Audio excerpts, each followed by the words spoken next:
Hi friends, आज हम discuss करेंगे हॉस्पिटल सेक्टर को डिस्कस करने के लिए 10 की पॉइंट्स। जो 10 की पॉइंट्स जो आप कोई भी हॉस्पिटल सेक्टर में कोई भी हॉस्पिटल को आप जान लेंगे तो कोई भी आप हॉस्पिटल होंगे तो उस हॉस्पिटल को आप इजीली एनालिसिस कर पाएंगे। तो आज का यही है आज का पूरा वीडियो। तो चलिए पहले डिस्कस कर लेते हैं जो क्या 10 पॉइंट्स क्या क्या है। पहले है ग्रोथ। कोई भी बिजनेस हो या हॉस्पिटल हो या फिर रिटेलर कोई वैल्यू हो या फिर आप कोई भी सेक्टर हो, कोई भी बिजनेस हो, कोई भी बिजनेस को आपको पहले ग्रोथ को जानना पड़ेगा। अगर कोई बिजनेस में ग्रोथ है तो उस बिजनेस में आपका मुनाफा आ जाएंगे। अगर बिजनेस में ग्रोथ ही नहीं है तो ये बिजनेस में मुनाफा नहीं आएगा, वो लॉस धीरे धीरे इंक्रीज करता रहेगा। तो इसीलिए कोई भी बिजनेस को एनालिसिस करने के लिए पहले उसका ग्रोथ रेट आपको जानना चाहिए।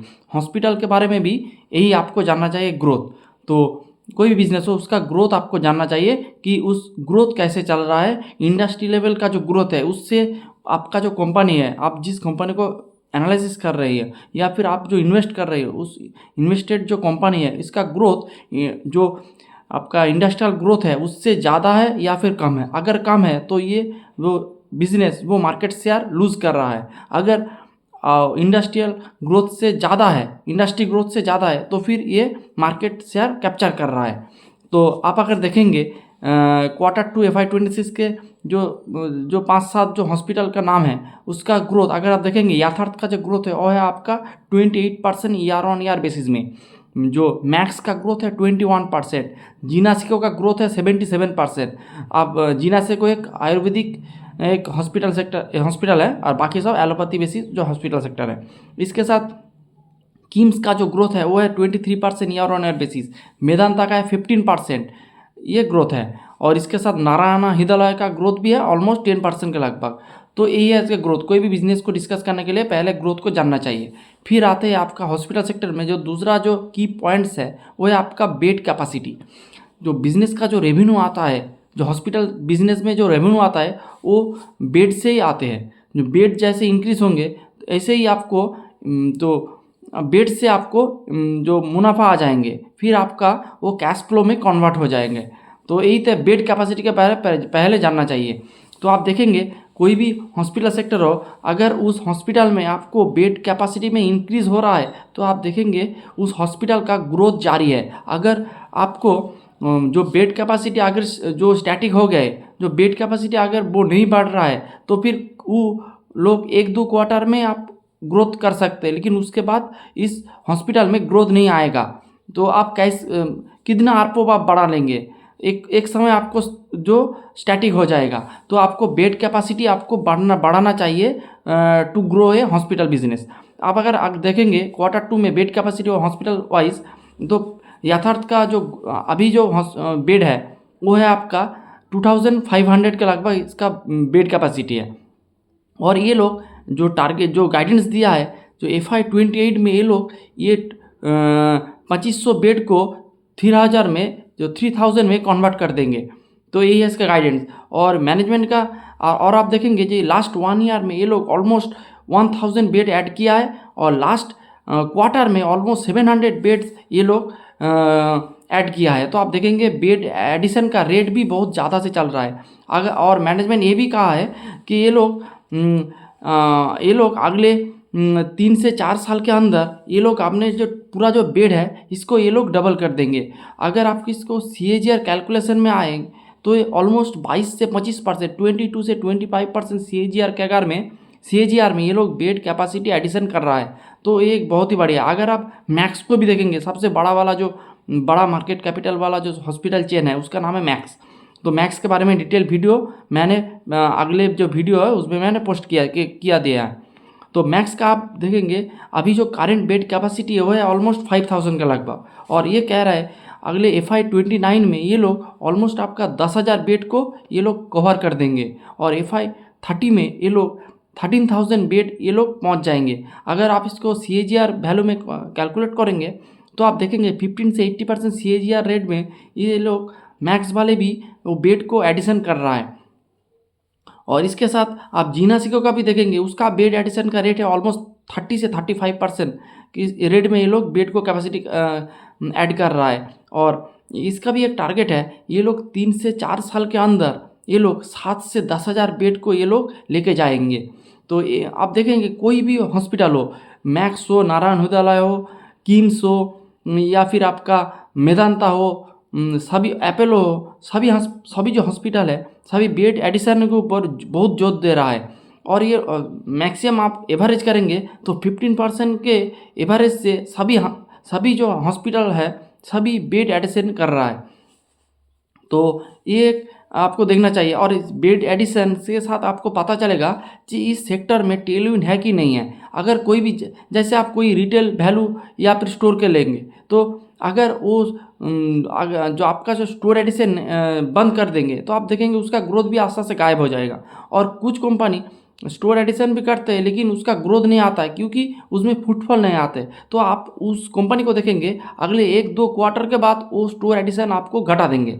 तो आप कोई भी सेक्टर में, जैसे हॉस्पिटल सेक्टर में, आप टेलविंड है कि नहीं है ये आप बेड एडिशन में भी जान सकते हो। जो अगर बिजनेस में बेड एडिशन ज़्यादा से रेट से हो रहा है तो आप देखेंगे तो उस कंपनी में या फिर उस सेक्टर में टेलविंड अच्छे से है। तो यही है इसका बेड कैपेसिटी। इसके बाद हम लोग डिस्कस करते हैं इसका ऑक्यूपेंसी लेवल में। ऑक्यूपेंसी मीन्स उस बेड का कितने परसेंटेज जो ऑक्यूपाइड हो रहा है। तो इसका जो डेटा जो देखेंगे, जिसका जो कैपेसिटी ज़्यादा होगा, ऑक्यूपेशन का रेट जितना ज़्यादा होगा उसका आरपोप उतना बढ़ेगा, और आरपोप जितना बढ़ेगा पैड में कंट्रीब्यूशन उससे भी ज़्यादा होगा। फिर आपको क्या होगा, शेयर होल्डर को बेनिफिट मिलेगा। तो आप देखेंगे यथार्थ का जो ऑक्यूपेंसी लेवल है वो है आपका ऑलमोस्ट 66%, और मैक्स का है सबसे हाईएस्ट 76%, मेदांता का है 63%, अपोलो का है 64%, फोर्टिस का है 70% एंड जीनासिको का है 57%। तो आप देखेंगे कुछ कुछ जो हॉस्पिटल है इसमें थोड़ा बहुत आपको कम देखेगा, क्योंकि ये लोग रिसेंट डेज में बहुत ज़्यादा बेड को एडिशन किया है, इसीलिए इसका जो ऑक्यूपेंसी लेवल थोड़ा डाउन है। अगर आप जो पुराना वाला हॉस्पिटल का ऑक्यूपेंसी लेवल देखेंगे तो सभी का ऑलमोस्ट 70% से ऊपर आपको दिख जाएंगे। तो यही पूरा ऑक्यूपेंसी के ऊपर डिस्कशन। फिर आते हैं हम एक सबसे की पॉइंट जिसका नाम है आरपोप, एवरेज रेवेन्यू पर ऑक्यूपाइंग बेड। किसी किसी हॉस्पिटल जैसे नारायण हृदयालय का आरपोप का नंबर से वो लोग और एक नंबर देता है, इसके कहते हैं एवरेज रेवेन्यू पर ऑपरेशनल पेशेंट। और जो मैक्सिमम जो कंपनी देता है आरपोप का नंबर देता है। तो आरपोप का नंबर से आपको दिख जाएगा को इसका मार्जिन का ग्रोथ कैसे आ रहा है। अगर आरपोप का नंबर नीचे की तरफ आएंगे तो आप देखेंगे उसका जो मार्जिन नीचे ड्रैग कर जाएंगे। अगर आरपोप का नंबर ऊपर उठेगा तो मार्जिन भी इंक्रीज करेंगे, इसके साथ पैड में भी इजाफा होएगा। तो आरपोप देखेंगे, यथार्थ का आरपोप है 32,000 इसका आरपोप है। मैक्स का है ऑलमोस्ट 78,000 के लगभग इसका आरपोप है, जो कि बहुत ही बड़ा नंबर है। इसके बाद मेदांता का है 66,000 इसका आरपोप है मेदांता का, और फोर्टिस का है 68,000, और जीनासिको का है 8,000। तो आपको देख के लग सकता है कि जीनासिको का इतना कम क्यों है, लेकिन जीनासिको एक आयुर्वेदिक हॉस्पिटल चेन है। इसका जो कोई भी बेड को तैयार करने के लिए इसका जो कॉस्ट भी बहुत ही कम आता है। जीनासिको का एक बेड तैयार करने के लिए आपको ऑलमोस्ट 3 से 4 लाख रुपया लगती है, लेकिन आप अगर और कोई एलोपैथी वाला हॉस्पिटल का लेंगे जैसे अपोलो का या फिर यथार्थ का ऑलमोस्ट 1 करोड़ रुपये लगता है एक बेड को तैयार करने के लिए। तो आपको ये डिफरेंस समझ आया होगा। और किम्स का है 42,000, और सभी मैनेजमेंट या फिर सभी कंपनी का मैनेजमेंट ने बताया को इसका जो आरपोप का जो नंबर 8 से 10% से ऊपर ग्रो करता रहेगा। तो आप देखेंगे आरपोप कब ग्रो करता है, जब इसमें जो बिजनेस में टेलविंड रहता है। अगर बिजनेस में टेलविंड नहीं रहेगा तो आप डिस्काउंट देखेंगे या फिर आप एक के साथ एक फ्री, ये सब आपको दिखेगा। लेकिन इस सेक्टर में आरपोप का एक हेल्दी ग्रोथ आपको आ रहा है, और कुछ मैनेजमेंट तो एग्रेसिवली आरपोप को इंक्रीज करने के बारे में कहा है। इसके बाद हम देखेंगे प्रोडक्ट मिक्स चेंज के बारे में भी हम थोड़ा डिस्कस करेंगे। तो प्रोडक्ट मिक्स चेंज एक हॉस्पिटल के एक सही भाषा का प्रयोग नहीं है। प्रोडक्ट मिक्स चेंज में मतलब जो हाई जो वैल्यू एडेड जो प्रोडक्ट है उसको सेगमेंट में ज़्यादा इंक्रीज़ करना। जैसे आप देखेंगे अभी जो कार्डियोलॉजी या फिर ऑन्कोलॉजी इस तरफ जो सेगमेंट है इसमें आपका रेवेन्यू थोड़ा ज़्यादा आता है और ये एक हाई वैल्यू एक आइटम आप कह सकते हैं। तो जिस हॉस्पिटल चेन में इस परसेंटेज का नंबर ज़्यादा होगा उसका रेवेन्यू या फिर मार्जिन एबिटा या फिर पैड मार्जिन अच्छे से ग्रो करेंगे। तो सभी जो हॉस्पिटल वगैरह है सभी कह रहा है कि ये वो लोग इस जो क्रिटिकल सर्विस में ये लोग ज़्यादा ध्यान दे रहा है। इसके साथ इसका जो एबिटा या फिर पैट मार्जिन भी अच्छे से ग्रो कर रहा है। इसके साथ आरपोप भी सही तरह से जो इंक्रीज़ कर रहा है। तो प्रोडक्ट मिक्स चेंज एक बहुत ही इंटरेस्टिंग पॉइंट है। ये सिर्फ हॉस्पिटल सेगमेंट में नहीं सभी सेक्टर में ये एक इम्पॉर्टेंट एक की फैक्टर है, ये आप कह सकते हैं। तो जैसे आप देखेंगे यथार्थ या फिर मैक्स सभी लोग आप देखेंगे कार्डियोलॉजी या फिर ऑन्कोलॉजी इस तरह जो नेफ्रोलॉजी इस तरफ जो सेगमेंट है इसमें ये लोग ध्यान ज़्यादा ही दे रहा है। इससे इसको जो आरपू में अच्छे से ग्रोथ आएंगे। और इसके बाद इंटरनेशनल पेशेंट मिक्स, तो आप देखेंगे आप इंडिया में जो हॉस्पिटल का जो ट्रीटमेंट वो बहुत ही अच्छे तरह हो गया है। इसीलिए आप देखेंगे बाहर से जो अंडर डेवलप कंट्री है उससे इस इंडिया में लोग आ रहा है आपका इलाज करने के लिए। तो आप देखेंगे सभी जो हॉस्पिटल सेक्टर में सभी कंपनी ने ये इंटरनेशनल पेशेंट के ऊपर बहुत ही जोर दे रहा है। अगर आप कॉन कॉल को सुनेंगे सभी कंपनी का तो आपको देखेंगे सभी कंपनी ने इंटरनेशनल पेशेंट के ऊपर 2-5 मिनट बात तो ज़रूर किया है। और इसका एक कारण भी है क्योंकि आप शायद आपका आरपोप जैसे यथार्थ का 32% के समझिए 30% 30,000 आरपोप है यथार्थ का और इंटरनेशनल पेशेंट के लिए इसका आरपोप 40 से 50% बढ़ जाता है। तो क्या होता है 30,000 से इंटरनेशनल पेशेंट के लिए आरपोप हो जाता है आपका 45,000 50,000 के लगभग। तो इससे क्या होता है, इससे आपका मार्जिन भी इंक्रीज़ करता है, आरपोप का नंबर भी इंक्रीज़ करता है। तो ये एक इसीलिए सभी कंपनी ने आरपोप के जो इंटरनेशनल पेशेंट के ऊपर बहुत जोर दे रहा है। और इसीलिए ये लोग जो दूसरी जो कंट्री है जैसे नेपाल बांग्लादेश या फिर आप कह सकते अफ्रीका को कुछ कंट्री यूरोप का कुछ कंट्री इसमें ये लोग जो लीड जनरेटिंग जो सेंटर होता है वो एस्टेब्लिश कर रहा है। इससे वो लोग उस देश में लीड को जनरेट करेंगे और उस पेशेंट को इंडिया में भेजेंगे और उसको इलाज करके ज़्यादा मोटे मुनाफा भी कमाएंगे। तो यही एक बात है। तो इसीलिए सब लोग ट्राई कर रहा है इंटरनेशनल पेशेंट का परसेंटेज बढ़ाने के लिए अपने रेवेन्यू के जो मिक्स में। तो आप देखेंगे मैक्स का अभी जो इंटरनेशनल पेशेंट का मिक्स है वो है ऑलमोस्ट 7%, पहले था 6%। यथार्थ भी ये इंक्रीज़ कर रहा है और इसका ग्रोथ भी अच्छे से आ रहा है। और इसके साथ ऑपरेटिंग लेवरेज का भी हम डिस्कस करेंगे। पहले ग्रोथ को आपको देखना चाहिए, फिर आपको ऑपरेटिंग लेवरेज में ग्रोथ देखना चाहिए। अगर आपको सिर्फ डिस्काउंट दे के आप ग्रोथ को जो रेवेन्यू का नंबर बढ़ा रहे हैं तो फिर आपको वो बॉटम लाइन में इसका इफेक्ट नहीं देखेंगे। तो फिर क्या होगा, आपको रेवेन्यू ग्रोथ तो आएगा लेकिन पैट ग्रोथ नहीं आएगा, और पैट ग्रोथ नहीं आएगा तो आपका ईपीएस में भी ग्रोथ नहीं आएगा, फिर शेयर होल्डर को कुछ बेनिफिट नहीं मिलेगा। तो इससे क्या होगा, स्टॉक का ग्रोथ रेट बहुत अच्छा होगा बोलने के लिए, लेकिन स्टॉक का देखिए प्राइस वो एक ही प्लेस में रहेगा या फिर बहुत ही ज़्यादा चांस है वो नीचे की तरफ आ सकते हैं। तो आपको सिर्फ टॉप लाइन पे भी नहीं बॉटम लाइन में भी आपको बहुत अच्छे से देखना चाहिए। और इसके साथ 2-4 फैक्टर है जिससे आप कह सकते हैं हॉस्पिटल बिजनेस में आपका ऑपरेटिंग लेवरेज अच्छे से मिलेगा आगे में भी।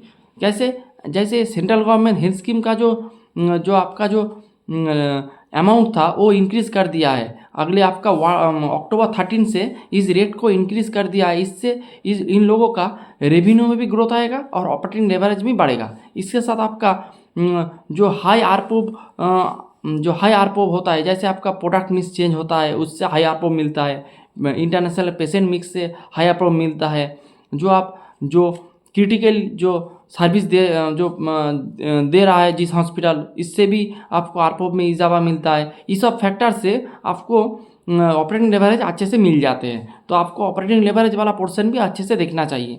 फिर आपको देखना चाहिए उस कंपनी का गाइडेंस। तो गाइडेंस जैसे आपका बेड का गाइडेंस, आपका ऑपरेटिंग लेवरेज अच्छे से मिलेगा कि नहीं मिलेगा, आपका बेड कैपेसिटी के इंक्रीज़ का गाइडेंस, आगे फ्यूचर गाइडेंस क्या है, ऑक्यूपेंसी का गाइडेंस क्या है, किस लेवल से आपका आरपो बढ़ेगा, अगले 2-4 सालों में आरपो किस लेवल पर जाएंगे, और इंटरनेशनल पेशेंट का मिक्स कैसा रहेगा, न्यूआज जो जियोग्राफी होता है, न्यूआज जियोग्राफी में इसका पेशेंट कैसे रहेगा। तो ये सब आप गाइडेंस, रेवेन्यू का गाइडेंस, ये भी आपको अच्छे से समझना चाहिए। जैसे यथार्थ का गाइडेंस है ऑलमोस्ट 30 से 35% रेवेन्यू गाइडेंस है। आप देखेंगे सबसे ज़्यादा वाला इसका गाइडेंस है अगर आप दूसरी हॉस्पिटल चेन को अगर आप कंपेयर करेंगे। इसके साथ जीना से कोई एक आयुर्वेदिक वाला हॉस्पिटल है, उसका गाइडेंस है ऑलमोस्ट 35 से 40% के बीच इसका भी गाइडेंस है। ये लोग उससे भी ज़्यादा रेट से ग्रो कर रहा है। तो इस गाइडेंस वाला पार्ट को आपको अच्छे से ग्रो देखना चाहिए, और ये आप पीपीटी या फिर आपका मैनेजमेंट का जो कॉन्कॉल आता है उसमें आपको मिल जाएगा। फिर आता है आपका न्यूआज जियोग्राफी पेशेंट। आप देखेंगे 2-4 हॉस्पिटल को छोड़ के मैक्सिमम जो हॉस्पिटल होता है वो एक जोन सेंट्रिक होता है।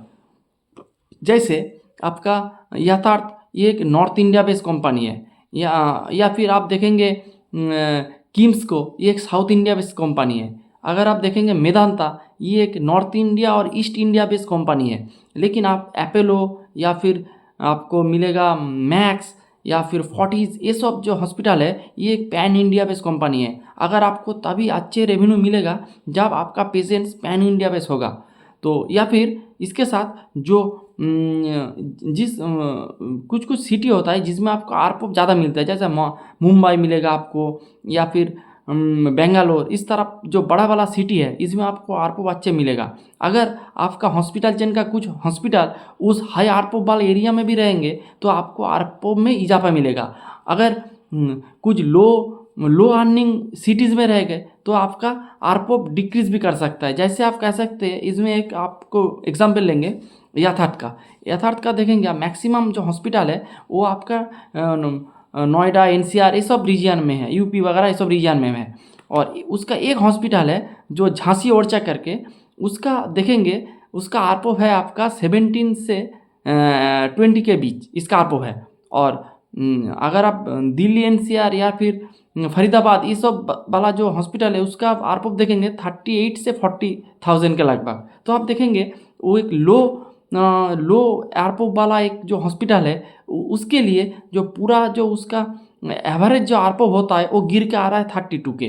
अगर ये लोग मुंबई या फिर बेंगालोर में ये लोग हॉस्पिटल खोलेंगे तो आप देखेंगे उसमें आरपो इसका 50,000 के ऊपर मिलेगा। तो आरपो इसका पॉजिटिव वे में ऊपर जाएगा। तो यही है, ये भी आपको देखना चाहिए।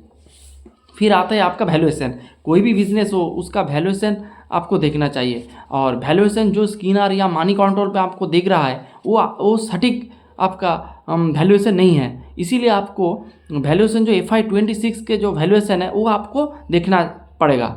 आपको आगे देखना पड़ेगा, पीछे देख के आपको वैल्यूएशन का सटीक वैल्यूएशन का पता नहीं मिलेगा। इसीलिए आपको वैल्यूएशन को कैलकुलेट करना पड़ेगा। तो कैसे करेंगे आप वैल्यूएशन का कैलकुलेट? तो आप पहले कुछ कंपनी के, जैसे यथार्थ का आप अगर कैलकुलेशन करेंगे तो उसका जो मार्केट कैप पहले देखेंगे, फिर आपको एजम्पशन करना पड़ेगा कि जो पूरा FY26 में उसका नेट प्रॉफिट क्या आ रहा है। फिर वो जो आपका मार्केट कैप है उसको आपको डिवाइड कर देना है आपका नेट प्रॉफिट से, फिर आपको मिल जाएगा आपका FY26 का फॉरवर्ड पी। फिर फॉरवर्ड पी से आपको ग्रोथ के साथ कैलकुलेट करना पड़ेगा पेग रेशियो देखने के लिए। नॉर्मली जो होता है एक का जो पेग रेशियो होता है, एक या फिर 1 से नीचे का पेग रेशियो बहुत अच्छा माना जाता है, लेकिन ये एक थंब रूल नहीं है, वो कंपनी टू कंपनी वेरी करता है, सेक्टर वाइज ये वेरी करता है। जैसे आपको यथार्थ का देखेंगे 40 के लगभग उसका फॉरवर्ड पी आ रहा है, और आप अगर जीना सिको के देखेंगे उसका फॉरवर्ड पी आ रहा है 45 से 50, या फिर उसका भी ग्रोथ भी है चल रहा है 50 से 60, और आपका फॉरवर्ड पी आ रहा है ऑलमोस्ट 50 के लगभग। जैसे आपका यथार्थ का अभी करंट पी है ऑलमोस्ट 45 के लगभग होगा कुछ, और उसका फॉरवर्ड पे आ रहा है 40 के लगभग, ग्रोथ चल रहा है 35 की ग्रोथ चलेंगे। तो ये दो कंपनी आपको अच्छे से देखना चाहिए। बड़े कंपनी में आपको मैक्स को देखना चाहिए, इतना बड़ा कंपनी होके भी ऑलमोस्ट 20-25 के लगभग ये लोग ग्रोथ कर रहा है। इसके साथ इसका कैपेसिटी भी जो वो भी अच्छे से इंक्रीज कर रहा है। तो यही था आज का पूरा डिस्कशन। कोई भी हॉस्पिटल सेक्टर को बिजनेस करने के लिए आपको ये 10 पॉइंट्स जरूर याद रखना चाहिए। आप अगर कोई भी बिजनेस में, कोई भी हॉस्पिटल बिजनेस में इस 10 पॉइंट को अप्लाई कर देंगे तो आपको बहुत ही आसान से अच्छे वाला स्टॉक मिल जाएगा। तो मैं एक बार रिवाइज कर देता हूँ पूरा ये 10 पॉइंट। एक है आपका ग्रोथ, 2 है आपका बेड कैपेसिटी, 3 है ऑक्यूपेंसी, 4 है आरपोप, 5 है प्रोडक्ट मिक्स चेंज जैसे, और 6 है आपका इंटरनेशनल पेशेंट मिक्स, 7 आपका है न्यूअर जियोग्राफी पेशेंट, 8 है ऑपरेटिंग लेवरेज, 9 है गाइडेंस और 10 है वैल्यूएशन। तो इस 10 पॉइंट्स आपको अच्छे से जानना चाहिए कोई भी हॉस्पिटल सेक्टर का जो कंपनी है एनालिसिस करने के लिए। तो यही था आज का पूरा video. Hope you like the video and thanks for watching the video.